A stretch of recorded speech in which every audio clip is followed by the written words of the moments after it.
haleluya. Kau Tuhan yang dahsyat, Kau Tuhan yang ajaib, Kau Tuhan yang telah menebus kami, Kau Tuhan yang telah mengirim Roh Kudus buat kami, Kau Tuhan yang memberi kuasa buat kami, dan Kau Tuhan yang turun menjadi sama dengan kami sebagai Allah Immanuel yang berjanji bahwa kami lebih daripada orang-orang yang menang karena Kristus yang mengasihi kami. Karena itu kami terlalu percaya bahwa di bawah kolong langit ini tidak ada nama lain yang olehnya manusia selamat kecuali di dalam nama Yesus. Kami yakin nabi boleh banyak, agama boleh banyak, Rasul boleh banyak, juru selamat hanyalah Yesus Kristus, Tuhan dan Raja. Haleluya. Kami perlu Yesus dalam hidup kami. Kami perlu firman dalam hidup kami. Kami perlu pewahyuan Roh-Mu atas kami. Bicara buat masing-masing kami Bapa, sebab kami siap untuk mendengarkannya. Sembuhkan yang sakit Allah, kuatkan yang lemah, beri penghiburan buat yang susah, bebaskan yang terikat, lepaskan yang terbelenggu, ulurkan tangan bagi yang membutuhkan mujizat. Sehingga di hari Minggu yang penuh berkat, penuh mujizat ini bukan sekedar ibadah rutin mingguan biasa yang kami nikmati, baik kami yang ada di rumah maupun kami yang ada di gereja. Tetapi hari ini hari berkat, hari ini hari mujizat, hari ini hari kemenangan, hari ini hari pengajaran, hari ini hari kesembuhan, hari ini hari lawatan Allah dalam kehidupan kami. Dan kami tahu, kami percaya ketika Tuhan melawat hidup kami, tidak pernah kami menjadi sama. Kami diubahkannya, kami dituntunnya, dan kami mengalami kemenangan dan mujizat. Berbicaralah Tuhan buat masing-masing kami, sebab kami siap untuk mendengarkannya. Di dalam nama Yesus kami berdoa, dan kami siap untuk menerima firman. Yang siap menerima firman sama-sama kita katakan amin. Haleluya, haleluya. Sama-sama bilang Yesus dahsyat.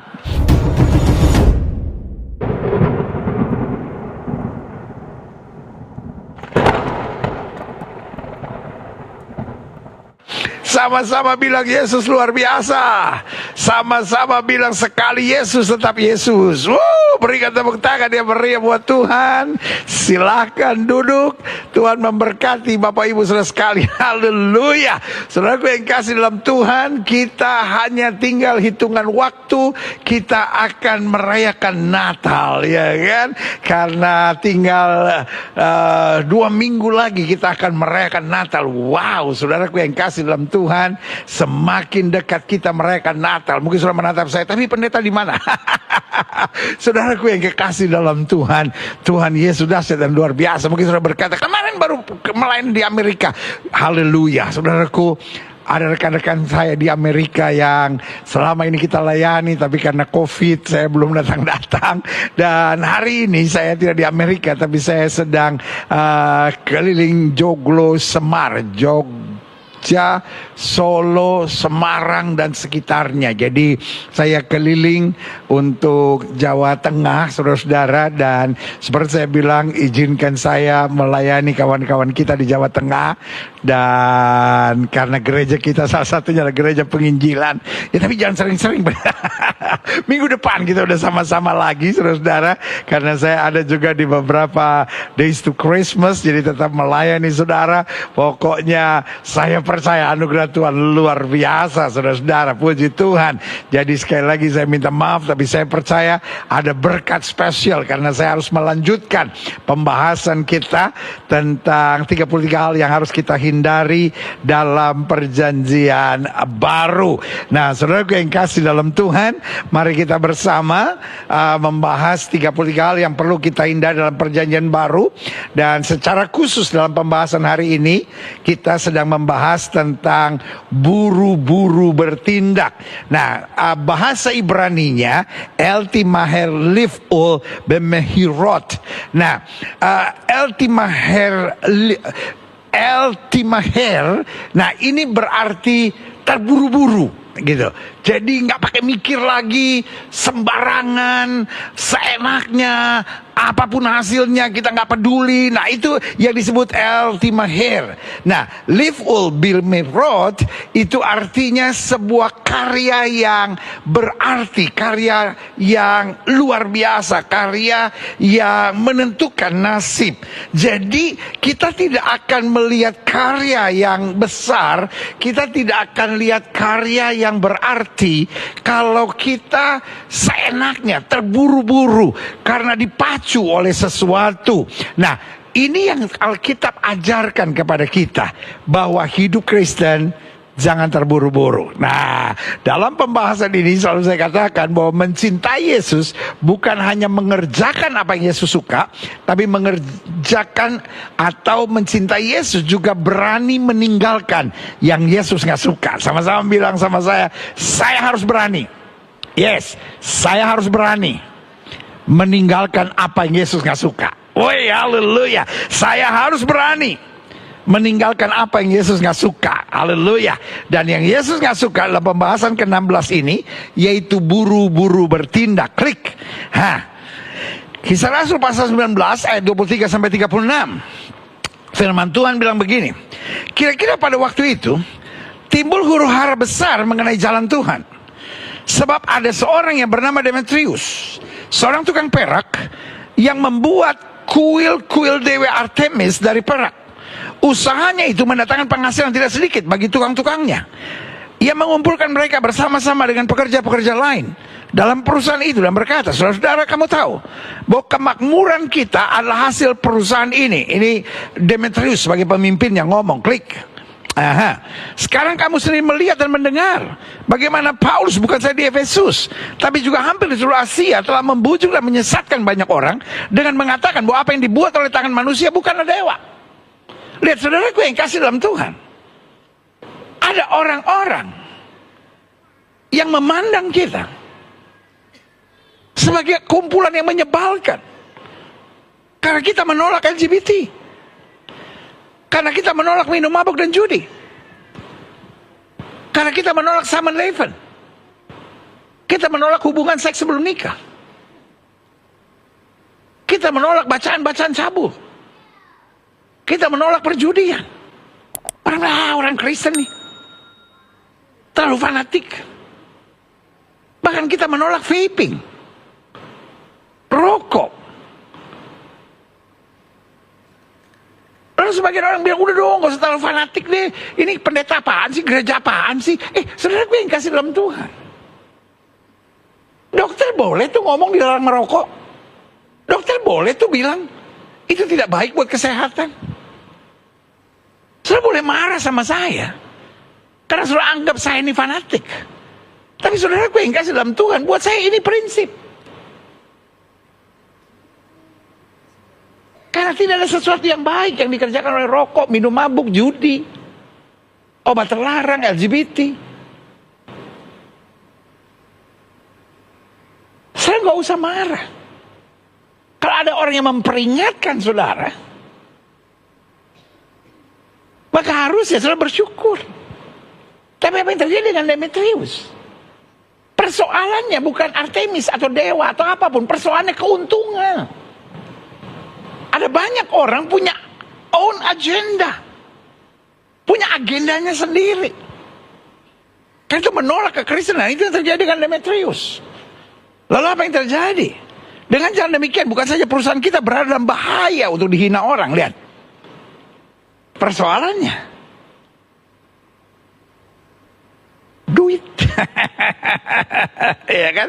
Tapi juga kuil Artemis, dewi besar itu, berada dalam bahaya, akan kehilangan artinya. Dan Artemis sendiri yang disembah oleh seluruh Asia dan seluruh dunia akan kehilangan kebesarannya. Lihat saudaraku, bukan soal Artemis, tapi kembali soal keuntungannya.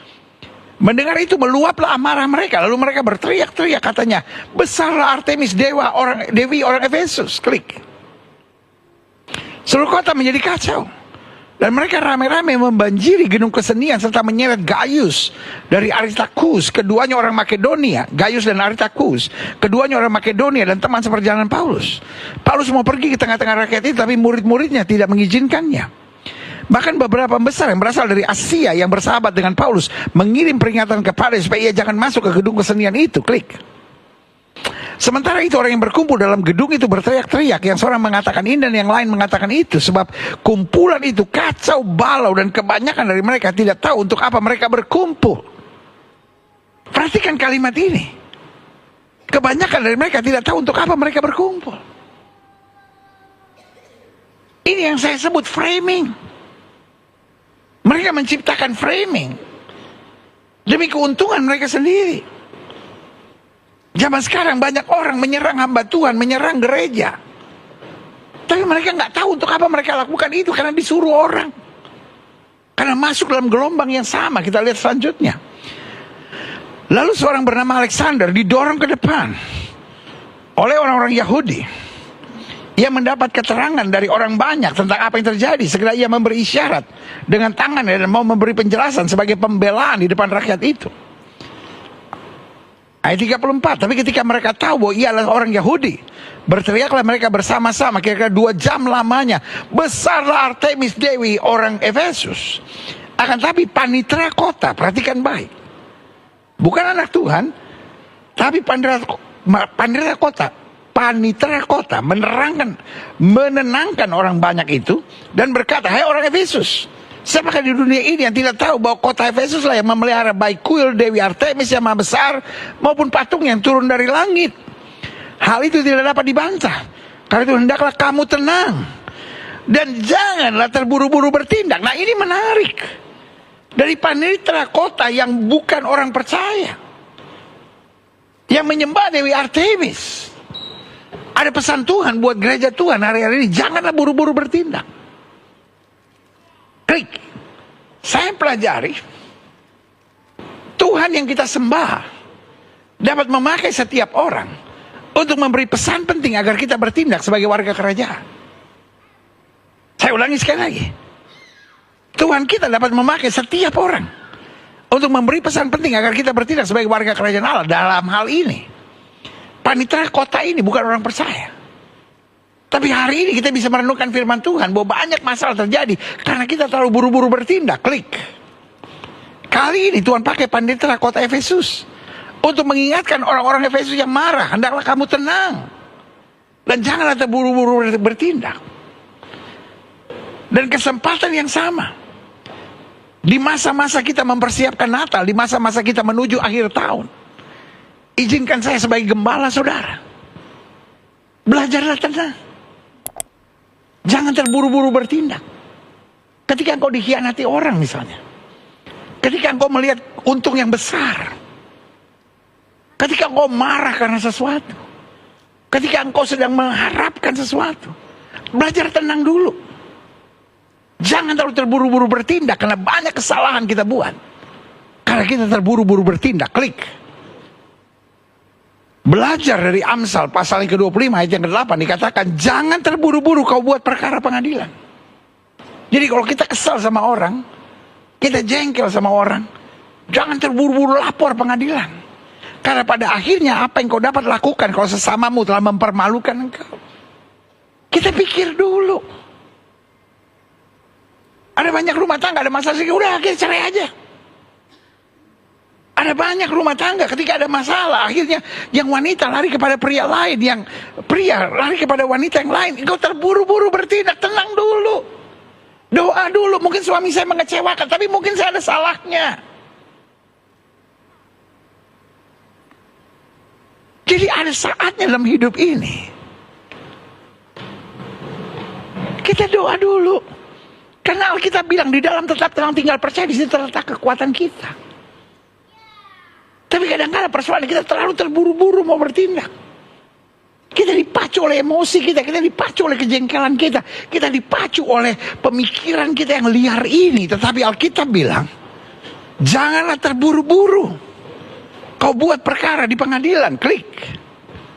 Bahkan Pengkhotbah 5 ayat 1 kembali diingatkan, jangan terburu-buru dengan mulutmu. Kita kadang-kadang kesel langsung bilang, ini orang kok bodoh bener sih, bego bener sih. Kita gampang sekali mengeluarkan perkataan, dan janganlah hatimu lekas-lekas mengeluarkan perkataan di hadapan Allah. Karena Allah di sorga dan kau di bumi, oleh sebab itu biarlah perkataanmu sedikit. Terjemahan aslinya bilang, biarlah perkataanmu terkendali. Klik. 1 Timotius 5 ayat 22. Janganlah kau terburu-buru menumpangkan tangan atas seseorang, dan janganlah terbawa-bawa ke dalam dosa orang itu. Jagalah kemurnian dirimu. Jadi dengan lain kata, orang yang menjaga kemurnian dirinya adalah orang yang tidak terburu-buru. Menumpangkan tangan adalah sesuatu yang baik. Siapa yang setuju? Amin. Menumpangkan tangan adalah sesuatu yang baik. Tapi untuk sesuatu yang baik saja Tuhan bilang janganlah terburu-buru, apalagi itu sesuatu yang salah. Coba deh Pak perhatikan, Ibu coba perhatikan, adik-adik muda coba perhatikan. Banyak langkah yang keliru yang kita ambil, banyak perkataan yang salah yang kita buat, banyak asumsi dan pemikiran yang kita sampaikan.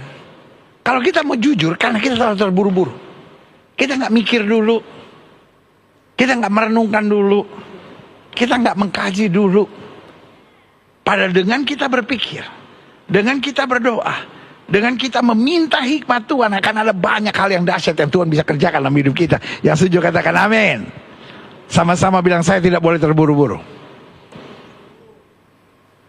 Ketik di live chat saudara sekarang, saya tidak boleh terburu-buru.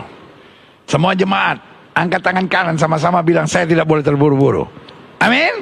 Great. Selanjutnya, jadi salah satu kesalahan serius dalam diri anak-anak Tuhan adalah terburu-buru.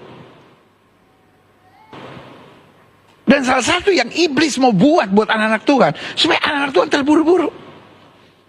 Anak Tuhan merasa, wah harus sekarang nih, gak bisa nih saya tunda lagi nih, gak bisa nih saya doa dulu nih, gak bisa saya berpikir dulu. Jadi iblis dorong kita untuk kita terburu-buru bertindak. Dalam hal apa? Satu, dalam berasumsi dan menyimpulkan. Oh ini suami saya pasti nih, istri saya ini pasti nih, orang itu pasti nih. Kita berpikir panjang dulu. Kenapa suami saya kok kasar ya? Kita tanya dulu, sayang, kok saya cuma nanya ini kamu kasar, kenapa sayang? Ketika kita mulai tenang, suami mungkin akan berkata, oh ya sorry sayang, saya hari ini lelah banget gitu. Saya hari ini lagi banyak masalah. Jadi kita bisa ngerti gitu. Tapi kalau kita langsung berasumsi, oh Tuhan udah tinggalin saya udah berdoa Tuhan gak tolong saya. Boleh gak kita pikir, jangan-jangan Tuhan sedang melatih saya, jangan-jangan Tuhan sedang memproses saya, jangan-jangan Tuhan sedang mempersiapkan saya untuk hidup dalam kemuliaannya. Haleluya. Jangan terburu-buru berasumsi Pak. Jangan terburu-buru menyimpulkan sesuatu. Minta hikmat Tuhan, minta tuntunan Tuhan, minta Roh Kudus bimbing kita. Yang kedua, dalam hal apa iblis mau mendorong kita supaya buru-buru? Itu dalam berkata-kata. Gak semua yang kita lihat harus kita simpulkan dalam perkataan kita. Sebelum berkata-kata, mikir. Karena Alkitab berkata, hidup dan mati seseorang dikuasai oleh lidahnya. Barang siapa suka memperkatakannya, ia akan memakan buahnya. Berarti mulut kita bisa menentukan apakah hari depan kita berkemenangan atau hari depan kita hancur. Mulut kita bisa menentukan apakah keluarga kita akan terus utuh dan bahagia, atau sebaliknya keluarga kita bisa hancur-hancuran. Mulut bisa menentukan apakah masa muda kita penuh dengan berkat Tuhan, atau sebaliknya masa muda kita penuh dengan badai. Kalau kita mengatakan yang menyakitkan, kalau kita mengatakan yang negatif, kalau kita mengatakan yang mengecewakan, otomatis yang kita lihat hanya penderitaan dan masalah. Tapi sebaliknya, kalau perkataan kita memberi kekuatan, memberi semangat, memberi damai sejahtera, ada hal-hal yang luar biasa. Makanya setiap sebelum kita mengeluarkan perkataan, kita harus mempertanyakan, satu, perkataan saya ini betul nggak? Yang kedua, perkataan saya ini dikehendaki Tuhan nggak? Yang ketiga, perkataan saya ini membawa damai enggak? Yang keempat, perkataan saya ini memberi solusi atau justru menciptakan masalah baru? Yang kelima, perkataan saya ini apakah justru menuntun pada keadaan yang lebih baik? Atau justru perkataan saya merusak keadaan-keadaan yang baik? Ketika kita mulai memikirkan perkataan kita, maka saya percaya disitulah hal-hal dahsyat akan terjadi. Karena Markus 11 ayat 32 sampai 33, Mark 11:23-24, Markus 11 ayat 23 sampai 24 bilang, apa saja yang kamu ucapkan, kalau kamu tidak bimbang tapi percaya, itu yang terjadi. Saya percaya pada declaration of faith. Jangan katakan katakan apa yang kita rasakan, jangan katakan apa yang kita alami. Tapi katakan apa yang kita yakini Tuhan sediakan buat kita. Haleluya. Yang ketiga, jadi ingat ya, salah satu kesalahan serius dalam diri anak-anak Tuhan adalah terburu-buru. Satu dalam berasumsi dan menyimpulkan, dua dalam berkata-kata, dan yang ketiga dalam bertindak dan mengambil keputusan. Mulai dari pikiran, kita katakan, lalu kita bertindak dan ambil keputusan. Gak bisa gitu. Banyak kegagalan, banyak kehancuran. Coba saudara pelajari. Kan kita udah masuk akhir tahun nih. Coba kita buat refleksi akhir tahun kita. Banyak persoalan serius. Banyak kegagalan kita hadapi. Banyak kesulitan-kesulitan yang gak seharusnya kita hadapi. Terjadi kenapa? Karena kita terlalu cepat mengambil kesimpulan. Lalu kemudian kita terlalu cepat mengambil keputusan. Kita terlalu cepat bertindak dalam kehidupan kita. Tapi masa-masa yang sukar sekalipun kalau kita doakan, kalau kita minta hikmat Tuhan, kita minta tuntunan Tuhan, di situ kita lihat jalan keluar yang luar biasa. Haleluya. Selanjutnya saya pelajari. Klik. Yesaya 30 ayat 15 bilang, sebab beginilah firman Tuhan Allah yang Maha Kudus Allah Israel. Dengan bertobat dan tinggal diam, kamu akan diselamatkan. Ketika kita bertobat, ketika kita mikir, ketika kita berserah kepada Tuhan, lalu tinggal diam, kuasai diri dulu, kamu akan diselamatkan. Dalam tinggal tenang dan percaya terletak kekuatanmu. Tetapi kamu enggan. Bu, boleh nggak tenang dulu? Pak, boleh nggak tenang dulu? Adik-adik muda, boleh nggak doa dulu, tenang dulu? Ayat ini bilang kamu nggak mau, kamu enggan. Kamu berkata bukan. Kami mau naik kuda dan lari cepat dan buru-buru. Maka kamu akan lari dan lenyap. Katamu pula, kami mau mengendarai kuda dan tangkas. Maka para pengejarmu akan lebih tangkas lagi. Karena kita merasa, oh saya kuat, bisa. Pokoknya saya hancur malah. Ayat 17, 1000 orang akan lari melihat ancaman satu orang. Kalau kita terburu-buru, jadi aneh-aneh kita itu. Dikatakan, terhadap ancaman 5 orang, kamu akan lari. Sampai kamu ditinggalkan seperti tonggak isyarat atas puncak gunung. Dan seperti panji-panji di atas bukit. Kita kan gak mau dipermalukan. Kita kan gak mau akhirnya melihat kehancuran. Karena itu Alkitab berkata, di dalam bertobat dan tinggal tenang, di dalam tenang tinggal percaya, di situ terletak kekuatanmu. Taruh tangan kananmu di dada, bilang, saya harus belajar tenang. Saya harus belajar berdoa. Saya harus belajar menyerahkan semuanya kepada Tuhan. Yes, haleluya. Lanjut. Berarti saya pelajari salah satu hal yang diperlukan setiap anak Tuhan dalam situasi tertentu, masa hening dan masa tenang. Klik, saya pelajari. Bandingkan Yesus. Yesus telah mengerjakan semuanya. Dia mengasingkan diri, naik ke bukit, berdoa seorang diri dengan Bapaknya.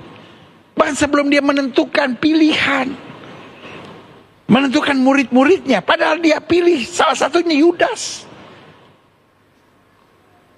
yang mengkhianati dia.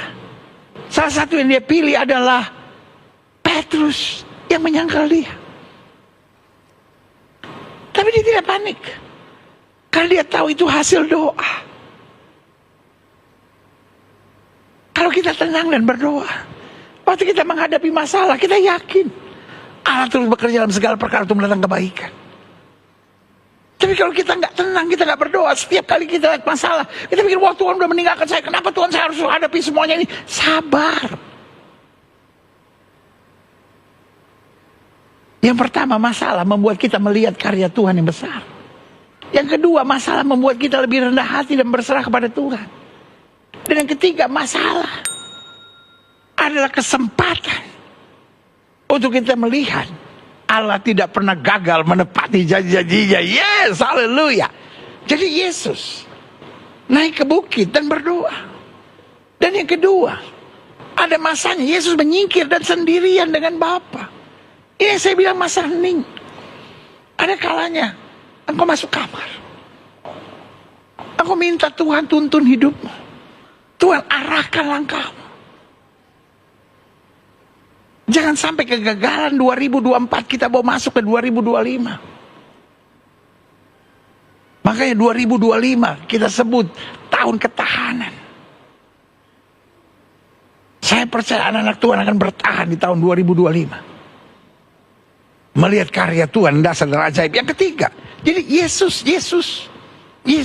bilang sama sebelah saudara, Kita masih jauh dari Yesus. Iya kan? Yesus saja. Ambil masa hening. Ambil masa tenang. Selesai tugas-tugasnya. Murid-muridnya pergi. Dia naik ke bukit seorang diri. Di saat-saat tertentu. Ketika tugas makin berat, dia menyingkir. Sendirian dengan Bapa. Bahkan sebelum Yesus menghadapi hal yang terberat, yaitu salib. Yesus bersama dengan Bapa di Taman Getsemani. Dia membawa Petrus, Yohanes, dan Yakobus. Tapi ada masanya dia berkata, aku mau pergi berdoa. Jadi dia sendirian. Ini yang saya sebut masa hening. Masa tenang, masa introspeksi. Masa di mana kita mengkaji diri kita. Sehingga kita bisa mengambil keputusan yang berkualitas. Kita bisa mengambil keputusan yang berkenan kepada Tuhan. Kita bisa mengambil keputusan-keputusan yang dahsyat bagi kerajaannya. Haleluya. Klik. Selanjutnya saya pelajari.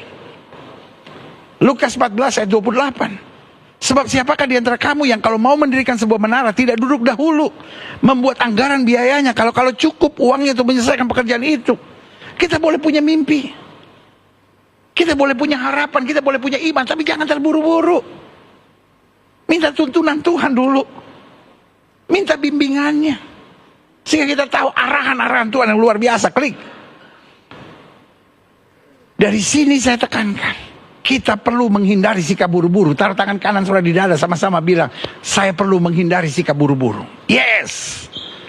Kenapa kita perlu menghindari sikap buru-buru? Supaya langkah yang kita ambil tidak didasari oleh emosi kita.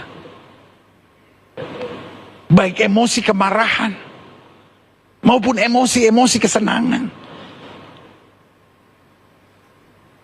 Ada banyak anak-anak muda kalau udah suka sama orang, wah, mau seiman kayak nggak mau seiman, pokoknya kejar. Kenapa? Ya karena saya udah keburu senang. Saudara-saudara yang usaha, saudara-saudara yang dagang, kalau kita lihat untungnya banyak, wah langsung kejar. Itu yang saya bilang, emosi kesenangan. Makanya ada banyak kita ditipu orang. Seringkali bukan oleh musuh, tapi orang yang kita percaya selama ini. Kita terburu-buru. Sebagai hamba Allah, boleh nggak saya ingatkan buat saudara? Kita harus merenung, kita harus berdoa. Kan kita mau merayakan Natal. Seandainya orang-orang maju sudah begitu senang karena sudah berjumpa dengan sang bayi putra Natal itu. Dan sudah mempersembahkan mas kemenyan dan mur. Wah, dia terlalu senang, dia terburu-buru. Maka dia akan ambil jalan yang sama dan dia dihancurkan oleh Herodes. Tapi mereka tenang dulu. Walaupun mereka udah begitu emosional, senang, bahagia, bangga. Tapi mereka berdoa, dan waktu mereka berdoa dalam mimpi diperingatkan, jangan ambil jalan yang sama. Kita jangan terburu-buru. Supaya kita tidak dasar, keputusan-keputusan yang kita ambil tidak didasari emosi kita. Sebaliknya ada orang yang karena marah, akhirnya ambil keputusan-keputusan yang bodoh dalam hidupnya, dan ini berbahaya. Yang kedua, supaya langkah yang kita ambil tidak didasari suara orang banyak. Nah ini dia. Kita terburu-buru, ya habis orang udah pada ngomong begini, orang udah pada ngomong gini. Nah itu dia. Akhirnya kita jatuh bukan karena kita bodoh, tapi kita jatuh karena kita dipengaruhi orang banyak. Coba perhatiin. Sepanjang 2024 ini, adik-adik muda, para suami, para istri, bukankah kita banyak ambil keputusan yang bodoh? Kenapa? Karena kita terlalu banyak dengar orang. Kita nggak cerna lagi, kita nggak doakan lagi, kita nggak serukan lagi kepada Tuhan. Saya cinta saudara. Sebagai gembala, saya lihat bagaimana banyak saudara sudah mengalami lawatan berkat kasih Tuhan yang dahsyat. Tapi karena itu saya mau ingatkan buat saudara, jangan terburu-buru. Cukup kegagalan-kegagalan kemarin kita. Karena kita terlalu mengikuti emosi kita. Kita mengikuti suara orang banyak. Yang ketiga, kita perlu menghindari sikap buru-buru. Supaya langkah yang kita ambil tidak didasari perhitungan enak, nyaman, dan untung semata. Ada banyak orang kan begitu. Wah ini enak nih. Wah ini untung nih. Wah ini menyenangkan. Sikat. Jangan. Ini memuliakan Kristus nggak? Ini berkenan di hadapan Tuhan nggak? Ini merupakan rancangan Tuhan buat saya nggak? kadang-kadang kita mesti berdiskusi dengan hamba-hamba Tuhan dan rekan-rekan yang mungkin lebih tangguh dalam iman, rekan-rekan yang udah pernah mengalami apa yang kita alami. Itu pentingnya sharing sesama anak Tuhan. Itu pentingnya kita saling mendoakan sesama anak Tuhan. Dan selalu saya bilang, hati-hati sharing sama orang yang belum mengenal Tuhan. Karena standar kita berbeda. Tapi cari anak-anak Tuhan yang sudah dewasa secara rohani. Sehingga dasar perhitungan kita bukan hanya enak, untung dan menyenangkan. Tapi dasar kita ini memuliakan Kristus nggak? Ini kehendak Tuhan nggak? Ini rancangan Tuhan buat saya nggak? Karena waktu kita hubungkan dengan rancangan-rancangan Tuhan, maka yang kita lihat kemuliaan yang dinyatakan. Haleluya. Jadi ingat, kita perlu menghindari sikap buru-buru. Supaya langkah kita ambil tidak didasari emosi. Supaya langkah kita ambil tidak didasari suara orang banyak. Yang ketiga, supaya langkah yang kita ambil tidak didasari perhitungan enak, nyaman, dan untung semata. Dan yang keempat, supaya langkah yang kita ambil tidak didasari trauma dan sakit hati. Oh, ini ngeri, saudara. Ada banyak orang yang hidup hari ini dengan trauma kemarin, dengan sakit hati. Dan tanpa kita sadari, seringkali kita ambil langkah terburu-buru karena kita sudah didorong oleh trauma. Semua laki-laki pasti penjahat, pendeta. Semua pria pasti kalau udah pegang handphone pasti selingkuh dia.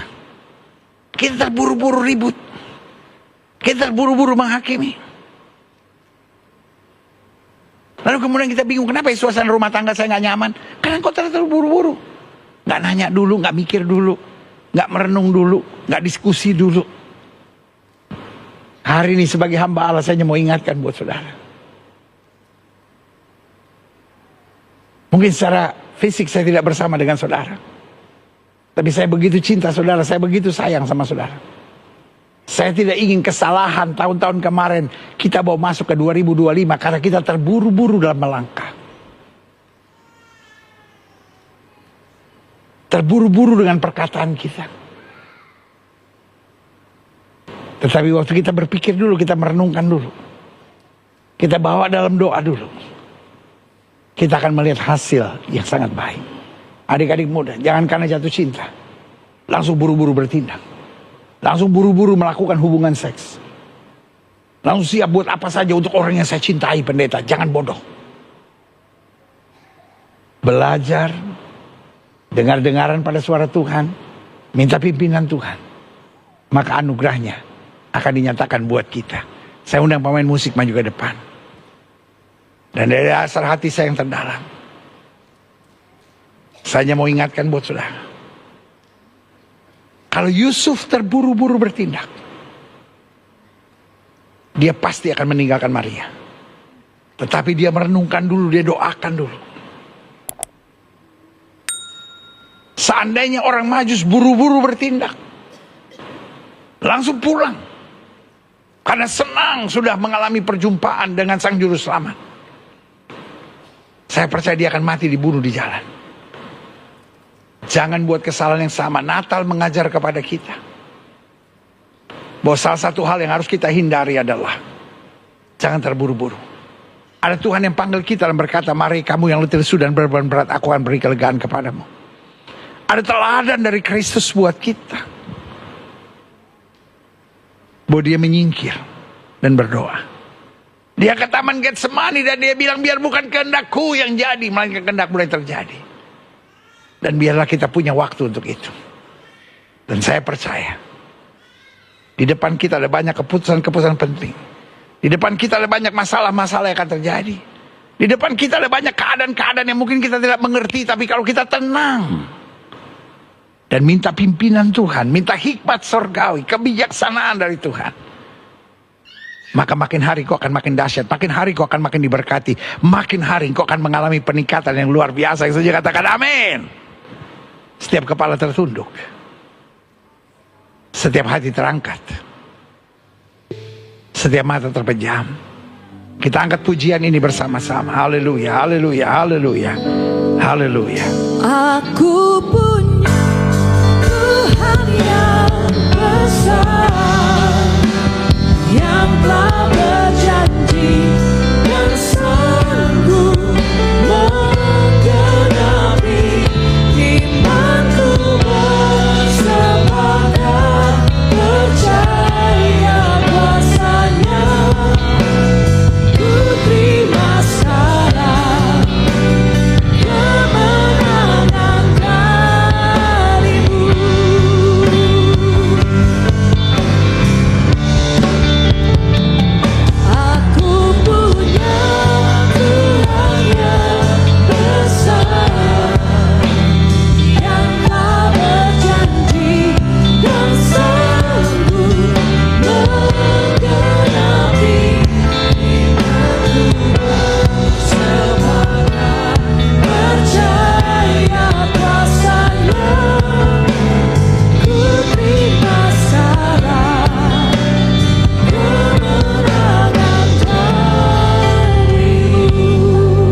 Tuhan, puji Tuhan. Setiap kepala tertunduk, setiap mata terpejam, setiap hati terangkat pada Tuhan. Izinkan saya berdoa saat ini. Saudara-saudara yang mungkin berkata, itulah saya. Saya dengar firman hari ini, dan kalau saya mau jujur, langkah-langkah saya seringkali terburu-buru. Saya terlalu terburu-buru mengeluarkan perkataan. Kalau saya nggak senang atau saya lihat sesuatu yang nggak beres, saya langsung kritik, saya langsung serang, saya langsung marah. Tapi hari ini saya belajar. Banyak persoalan karena saya terlalu terburu-buru dengan perkataan saya. Banyak masalah seringkali terjadi karena saya terburu-buru dengan keputusan saya, dengan kesimpulan saya, dengan asumsi saya, dengan pola pikir saya. Saya mesti belajar untuk berserah dulu pada Tuhan. Cari informasi dengan betul. Saya kadang-kadang terlalu terburu-buru dengan mengambil keputusan dan bertindak. Dan seringkali keputusan yang bertindak dengan buru-buru itu justru akan menghancurkan saya. Jika itu doamu, taruh tangan kananmu di dada. Ingat firman Tuhan, di dalam tetap tenang, tinggal percaya, di situ terletak kekuatan kita. Tapi kamu enggak, kamu buru-buru semuanya. Jika itu doamu, taruh tangan kananmu di dada. Dengan tenang kita bisa melihat anugerah Tuhan. Dengan tenang kita bisa mendengar suara Tuhan. Dengan ketenangan kita bisa melihat karya Roh Kudus. Itu doamu, taruh tangan kananmu di dada. Setiap sudah ingin didoakan, taruh tangan kanan sudah di dada. Izinkan saya berdoa. Bapa, dalam nama Yesus, lihat setiap mereka yang taruh tangan kanan di dada. Karena mereka menyadari bahwa selama ini kelemahan dan kekurangan kami terlalu terburu-buru. Dan hari ini kami sedang belajar hal-hal yang harus kami hindari dalam perjanjian baru. Dan salah satunya, kami tidak boleh terburu-buru. Karena ketika kami terburu-buru, kami akan buat banyak kesalahan-kesalahan dan bahkan kekacauan-kekacauan dalam hidup kami. Ampuni kami. Beri kami hati yang tenang. Beri kami hati yang berserah. Beri kami pemahaman bahwa Allah turut bekerja dalam segala perkara untuk mendatangkan kebaikan. Ajar kami menguasai diri. Ajar kami bisa tenang. Ajar kami bisa berserah kepada Tuhan. Dan berkata, biar bukan kehendakku yang jadi, melainkan kehendak-Mu yang terjadi. Terima kasih Tuhan.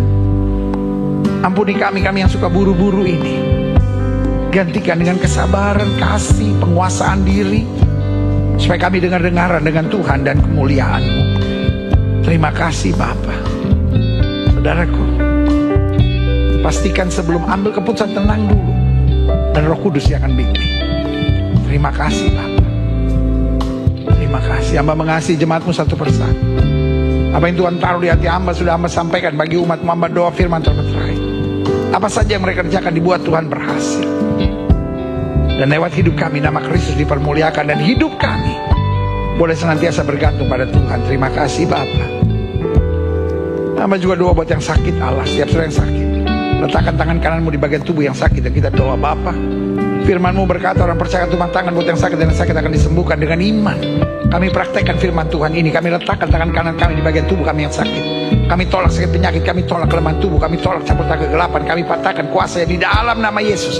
Hai setan sakit penyakit, kau tidak punya kuasa. Kami perintahkan sekarang, keluar dalam nama Yesus. Keluar dalam nama Yesus. Kuasa kesembuhan, berkat, mujizat mulai terjadi.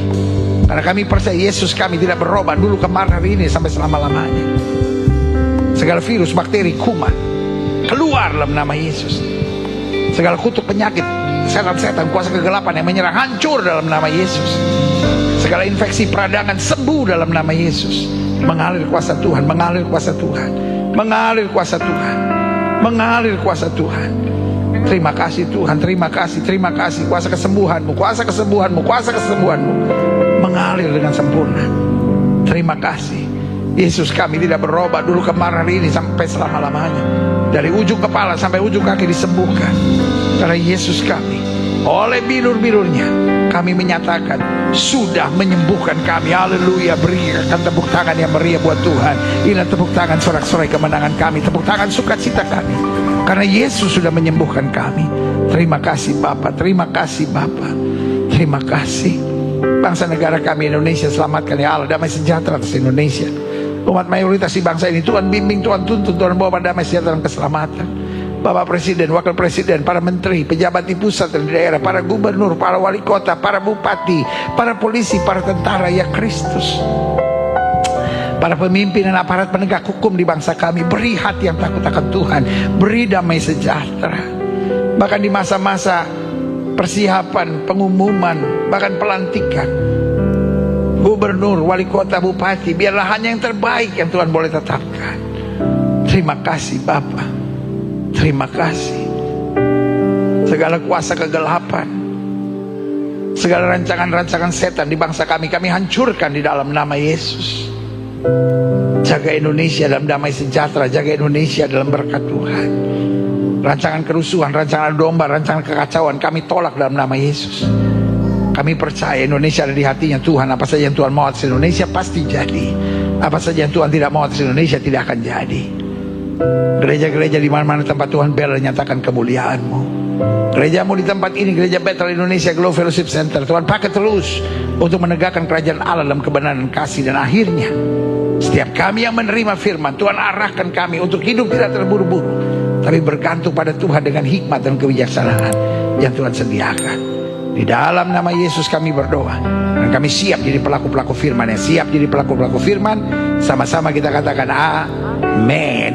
Berikan tepuk tangan yang meriah buat Tuhan. Haleluya.